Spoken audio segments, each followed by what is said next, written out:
नमस्कार, आप देख रहे हैं कैपिटल टीवी और मैं हूं आपके साथ परवीन शेख। ब्रेकिंग न्यूज में इस वक्त की बड़ी खबर संभल से आ रही है। संभल में 24 नवंबर को जो हिंसा हुई थी उसको लेकर एसएफएल की टीम वहां पर पहुंची है और पुलिस की निशानदेही पर साक्ष्य जुटाए गए हैं, जो यहां पर एक बड़ा सबूत भी माने जा रहा है। इसके साथ ही बैलिस्टिक जांच भी की गई है। आपको बता दें कि एसएसपी के बिश्नोई ने ही इस जांच को लेकर एक खत लिखा था और उसी खत को लेकर एसएफएल की टीम संभल पहुंची है और शाही जामा मस्जिद से कुछ दूरी पर यह पूरा एक सीन रिक्रिएट किया गया है और पुलिस की ही निशानदेही पर कई अहम सबूत भी जुटाए गए हैं। और क्या है पूरी खबर, इसी पर ज्यादा जानकारी के लिए मेरे साथ जुड़ रहे मेरे सहयोगी अखिलेश। अखिलेश, अब तक जो जांच हुई है वो कहां तक पहुंची है और क्या क्या सबूत इस पूरे मामले में मिले हैं? देखिए, पुलिस लगातार संभल हिंसा में जो कोई भी दोषी है उसको पकड़ने की फिराक में लगी हुई है और लगातार उसी कोशिश में 41 गिरफ्तारियां पहले ही पुलिस कर चुकी है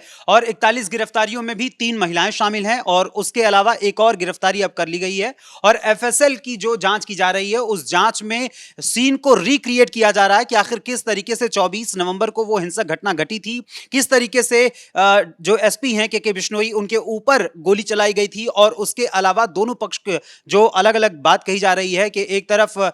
संभल के सांसद और एक तरफ संभल के विधायक, दोनों ओर के जो लोग थे उन्होंने आपस में ही मारामारी की थी, उसके भी सबूत इकट्ठे किए जा रहे हैं। और एफएसएल की टीम टोटली क्या करती है कि जो भी आपराधिक मामले होते हैं वहां से जो साक्ष्य मिल सकते हैं, चाहे वो सीन को रिक्रिएट करके हो, चाहे वो बैलिस्टिक जांच करके हो, चाहे वो अन्य तरीके से हो, वो पूरी तरीके से सबूत इकट्ठा करने का काम करती है। और जिस तरीके से संभल में लगातार के बिश्नोई ने भी ये जो एफएसएल की टीम आई है इसके लिए उन्होंने बाकायदा खत लिखा था कि भाई आप वहां से भेजें और टीम आएगी, जांच करेगी और जो पुख्ता सबूत निकलेंगे उसके आधार पर आगे कार्रवाई की जाएगी। और आगरा से ये एफएसएल की टीम इसीलिए भेजी गई थी और लगातार इसमें जांच की जा रही है। कल शाम को टीम पहुंची, लगातार वहां पर जांच की और आगे भी अभी जांच चल रही है। और संभल हिंसा के साथ साथ संभल में और भी कई मुद्दों को लेकर राजनीति भी बड़ी गर्माई हुई है, क्योंकि संभल में सबसे ज्यादा संभल हिंसा मामले में फंसे हैं तो समाजवादी पार्टी के सपा सांसद जो हैं जियाउर रहमान बर्क। बिल्कुल अखिलेश, जो सबूत मिले हैं, क्योंकि हिंसा के दौरान जब पुलिस ने जांच की थी तब वहां से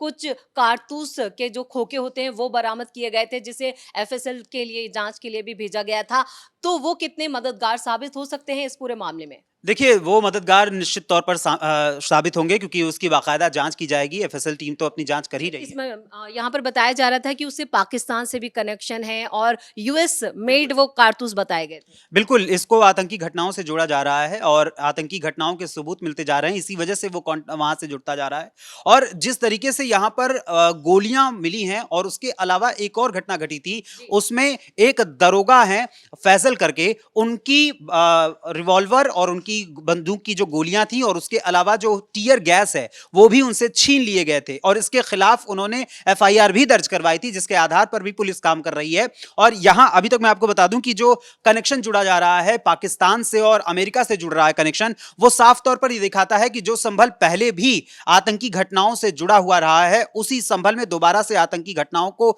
और भी बड़ा विस्तार स्वरूप देने का काम करने की कोशिश की जा रही है। क्योंकि यूपी में जिस तरीके से बहराइच में अक्टूबर के महीने में एक घटना हुई और उस घटना के बाद राजनीति शुरू हुई और उसको लेकर तमाम तरीके की बयानबाजियां अलग अलग लोगों के द्वारा की गई और उसके ठीक बाद नवंबर महीने में, सोचिए एक महीने बाद ही यह घटना घटी है और उस घटना में तकरीबन जिस तरीके से 5 लोग मारे गए हैं और उसके अलावा हिंसक स्वरूप देखने को मिला, उससे राजनीतिक षड्यंत्र बहुत बड़ा साबित हो रहा है। क्योंकि जो संभल कभी हिंदुओं का बाहुल्य इलाका हुआ करता था, वहां पर मुसलमान आबादी सबसे ज्यादा बढ़ गई है, खास करके 1978 के बाद से। और उस दौरान 1978 के दौरान जियाउर रहमान बर्क के बाबा शफीकुर रहमान बर्क वहां के विधायक थे और आज सांसद के तौर पर जियाउर रहमान बर्क काम कर रहे हैं, लेकिन जियाउर रहमान बर्क इसमें सबसे ज्यादा फंसते हुए नजर आ रहे हैं और लगातार इस जांच में भी कहीं ना कहीं उनसे जुड़े हुए सबूत मिलने की उम्मीद है।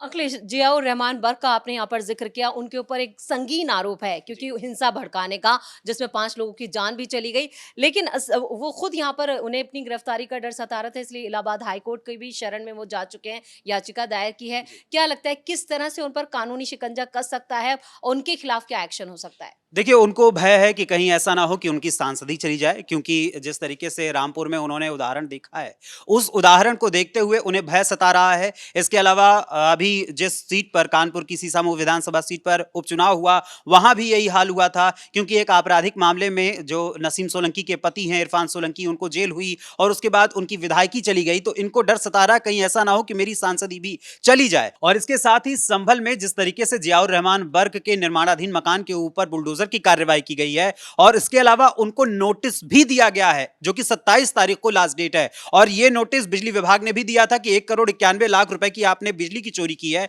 और बिजली की चोरी का अगर आपने भुगतान नहीं किया, जुर्माना नहीं भरा, तो शायद इनको जेल जाने का डर पूरी तरीके से इनके मन में बस गया है। और इनके ऊपर तो एफआईआर इसको लेकर हो चुकी है। इनके पिता के ऊपर ममलूकुर रहमान बर्क के ऊपर भी एफआईआर दर्ज हो चुकी है। अखिलेश, यहाँ कटियाबाज निकले जो सपा सांसद हैं, और लेकिन इस पूरे मामले में हम देख रहे हैं कि अखिलेश यादव शुरुआत में तो जियाउर रहमान के बर्क के उसमें बचाव में थे। लगातार वो उनके फेवर में कई उन्होंने स्टेटमेंट भी दिए। उन्होंने कहा कि ये योगी सरकार की साजिश है, बीजेपी जो है वो प्री प्लान इस पूरे मामले को अंजाम दे रही है। लेकिन जैसे जैसे जियाउर रहमान बर्क के खिलाफ सबूत आते गए जांच में सामने, तो उसके बाद से अखिलेश यादव जो है इस पूरे मामले से अब पल्ला झाड़ते नजर आ रहे हैं। देखिए, अखिलेश यादव अब पल्ला झाड़ते हुए तो नजर नहीं आ रहे हैं, लेकिन यहां पर मैं ये कहूंगा कि अखिलेश यादव दूसरे एंगल से वार करते हुए नजर आ रहे हैं। क्योंकि जिस तरीके से संभल में खुदाइयां चल रही हैं और मंदिर मिल रहे हैं, बावली मिल रही है, कुएं मिल रहे हैं, उसको लेकर अखिलेश यादव का बयान आया सामने कि ये सरकार जो है वो वहां खुदाई करवाकर आने वाले समय में अपनी ही खुदाई करवा देगी। असल में जब इनके ही सांसद खुदाइयों में फंसते जा रहे हैं, उनके खिलाफ ही खुदाई का एक षड्यंत्र ये खुद रचते जा रहे हैं। क्योंकि जिस तरीके से संभल में जो कुछ भी घटना घटी है उसको लेकर अगर पूर्व में संभल में जो सपा सांसद हैं उन्होंने अपनी कार्रवाइयां की होती तो शायद आज उनको अमित शाह की शरण भी ना लेनी पड़ती। और इसके अलावा अखिलेश यादव पूरी तरीके से इनको यह भी डर सता रहा है कि जो मुसलमान तबका है वो कहीं ना कहीं इनसे बिछड़ ना जाए। क्योंकि इनके जो नेता रहे हैं, मुस्लिम चेहरे बहुत बड़े बड़े रहे हैं, वो सब कुछ धीरे धीरे किनारे होते जा रहे हैं। इनके ऊपर मुसलमानों का दबाव भी पड़ता जा रहा है। और अखिलेश यादव जब बार बार जब ये समस्या आती है कि अपराधियों का साथ देना है, दंगाइयों का साथ देना है, या फिर जो आरोपी हैं उनका साथ देना है, या सच्चे लोगों का साथ देना है, तो अखिलेश यादव हमेशा आरोपियों का, दंगाइयों का या फिर अपराधियों का साथ देने लगते हैं और उसे जातिगत व्यवस्था से जोड़ने लगते हैं। और इनका जो पीडीए का नारा है वो भी जातिगत आधार पर है। वो बार बार जाति पूछते हैं और जाति मामले को लेकर जब लोकसभा के पिछले सत्र में राहुल गांधी की जाति पूछ ली गई थी तो उसके बाद यही अखिलेश यादव गुस्सा गए थे, काफी बौखलाए हुए नजर आ रहे थे कि आप जाति कैसे पूछ सकते हैं। अनुराग ठाकुर ने जब जाति पूछी थी राहुल गांधी की तो जाहिर सी बात है जब अखिलेश यादव पूरी तरीके से इस समय संभल मुद्दे को लेकर घिरते हुए खुद भी नजर आ रहे हैं। क्योंकि सपा सांसद जियाउर रहमान बर्क इस पूरे मामले में फंसते जा रहे हैं, जिसकी अब एफएसएल जांच कर रही है। और एफएसएल की जांच में जो भी सबूत सामने आएंगे उनका कनेक्शन कहीं ना कहीं हो सकता है संभल में जो सपा सांसद हैं जियाउर रहमान बर्क उनसे भी जुड़े, और संभल के जो विधायक हैं इकबाल महमूद, उनके साथ भी कहीं ना कहीं ये कनेक्शन जुड़ सकता है। मतलब जो फोरेंसिक जांच अब संभल में हो रही है, ये समाजवादी पार्टी के लिए खतरे की घंटी है। पूरी तरीके से समाजवादी पार्टी के लिए खतरे की घंटी है ही है, लेकिन उसके साथ साथ मुख्य उद्देश्य जो है वो अपराधियों को पकड़ना है। इस हिंसा में जो कोई भी शामिल है उनको पकड़ने के लिए पूरी तरीके से प्रशासन लगा हुआ है। अब अगर अपराधियों या आरोपियों की श्रेणी में सपा सांसद या फिर समाजवादी पार्टी का जुड़ा हुआ कोई भी नेता आता है तो भाई जिसने अगर गलती होगी, तो सीएम योगी आदित्यनाथ ने साफ तौर पर कहा था कि संभल हिंसा का जो कोई भी दोषी होगा उसे बख्शा नहीं जाएगा, उसके साथ वही काम किया जाएगा जो एक अपराधी के साथ किया जाता है, चाहे वो कोई भी हो।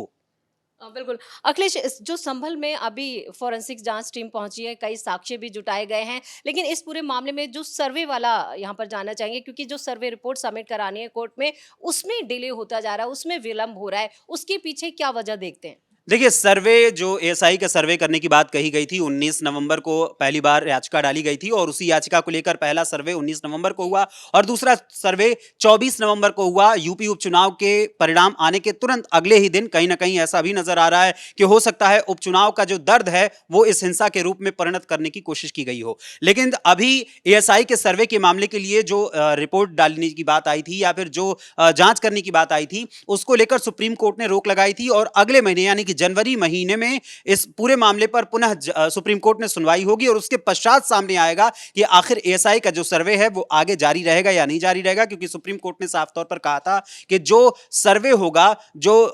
कोर्ट ने एक सर्वे करने के लिए एक कमिश्नर नियुक्त किया गया था, उनकी जो रिपोर्ट रहेगी वो बंद लिफाफे में आएगी, खुले तौर पर किसी के सामने पेश नहीं की जाएगी। और अब देखना होगा कि एएसआई सर्वे को लेकर सुप्रीम कोर्ट अगला क्या निर्णय देता है, क्योंकि जिस तरीके से संभल में हिंसा के पर्दे खुलते जा रहे हैं और संभल में तमाम ऐसे सबूत मिलते जा रहे हैं जामा मस्जिद के इर्द गिर्द, जो साफ तौर पर दिखाते हैं कि शाही जामा मस्जिद कहीं ना कहीं श्री हरिहर मंदिर था और उसके आसपास के जो इतने इलाके हैं उन सभी जगहों पर मंदिरों का मिलना, कुओं का मिलना, हिंदू बावली का मिलना और तमाम ऐसे सबूत मिलना जो साफ तौर पर जाहिर करते हैं कि हिंदू पक्ष की ओर से डाली गई याचिका में वास्तव में बहुत बड़ी वजह है, जिसकी वजह से इन्होंने याचिका डाली थी और उसको लेकर उनका जो दावा है वो भी पुख्ता होता जा रहा है। फिलहाल इस हिंसा के मामले में जिस तरीके से एफएसएल की टीम दोबारा से सीन रिक्रिएट कर रही है, उस मामले में अब सपा सांसद जियाउर रहमान बर्क घिरते हैं या बचकर निकल जाते हैं, यह वक्त बताएगा। और बाकी सब कुछ जनता अच्छे से जानती है कि आगे क्या कुछ हो सकता है। चलिए, इस तमाम जानकारी के लिए बहुत बहुत धन्यवाद। तो संभल हिंसा में एक और नया मोड़ आता हुआ नजर आ रहा है। जिस तरह से फॉरेंसिक टीम संभल पहुंची है, साक्ष्य जुटाए गए हैं, लेजर लाइट जलाकर यहाँ पर निशानदेही की गई है और इसके साथ ही साथ वहां पर सीन रिक्रिएट किया गया है, जिससे साफ है कि यहाँ पर अब संभल हिंसा जो है उसको लेकर बड़ा खुलासा हो सकता है। और इस मामले में सपा सांसद जियाउर रहमान बर्क जो है वो और ज्यादा मुश्किलों में फंसते हुए नजर आ रहे हैं, क्योंकि उन पर पहले ही एक एफआईआर दर्ज है जिसमें हिंसा को भड़काने का उन पर आरोप है और इसको लेकर उन्होंने इलाहाबाद हाई कोर्ट में याचिका भी दायर की है। इसके साथ ही बिजली चोरी का भी बड़ा आरोप जो है वो सपा सांसद पर लगा है। अब देखना यह होगा कि फोरेंसिक जांच में क्या कुछ निकल कर आता है और साथ ही साथ इस पूरे मामले पर अखिलेश यादव का अब अगला रुख क्या होगा। तो मेरे साथ ब्रेकिंग न्यूज में इतना ही। कैमरामैन राजकुमार के साथ कैपिटल टीवी।